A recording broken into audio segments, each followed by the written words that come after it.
Chair now recognizes Mr. Davidson.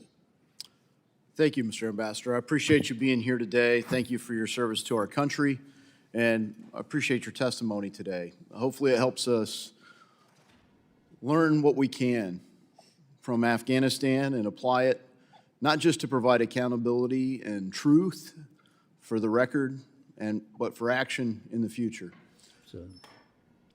I spent my life from 18 to 30 in the Army.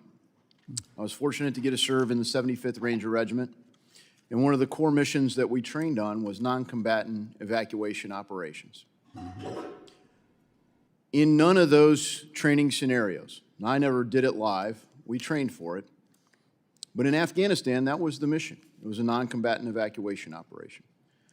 In no training scenario that I'm aware of did we have a plan to ever take the military out first and then hope that somehow the civilians would get out.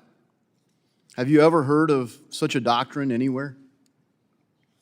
Well, of course, I applaud you for your service. I have had the great honor of serving with our brave men and women in Iraq and Afghanistan, and they have inspired me, and I very much associate myself with what you said.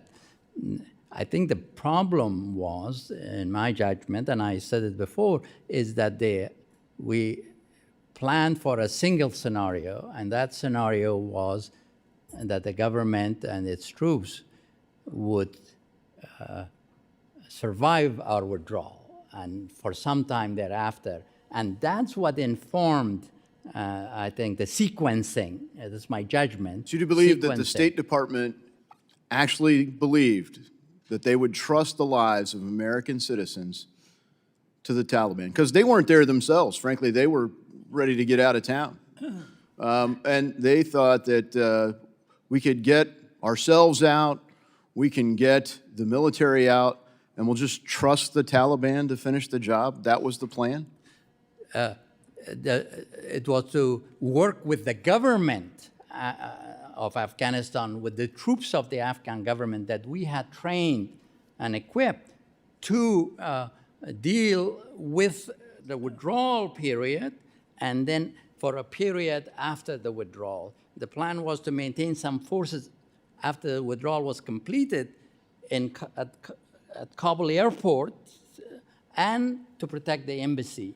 Yeah. And I believe that assumption, and I keep repeating that because several of your colleagues are mentioning lessons learned, is that we don't plan, as one lesson that I have learned from the outside, is for a single scenario. We have to plan for alternative scenarios and how we would adjust from one to the other.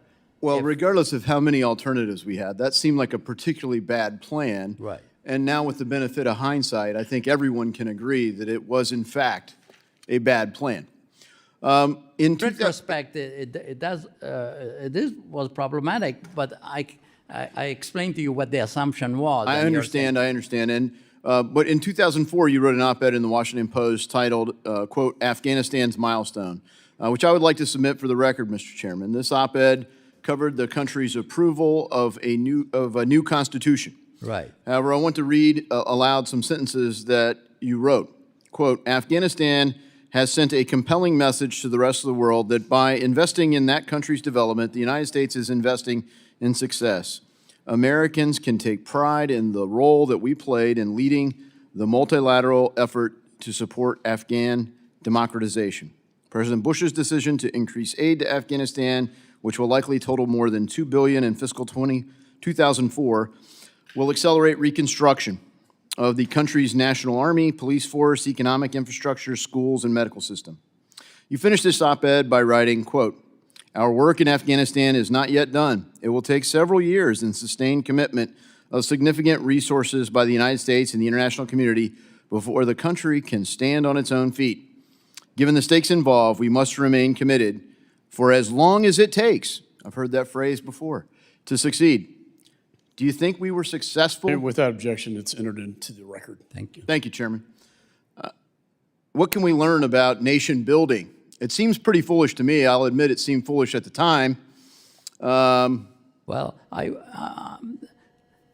have to say I supported President Bush's vision for transforming not only Afghanistan but the broader Middle East. His vision was that problems of that region was The goals are always nice, and if Right. we judge things by what people say they aspire to, it always an sounds so good. aspirational. That was But the execution's problematic, and I will say that, frankly, that same phrase, as long as it takes, as much as it takes, Yes. is the only public plan the Biden administration has laid out for Ukraine. And other than that, Right. I don't see any tie to Ukraine here. I I yield back.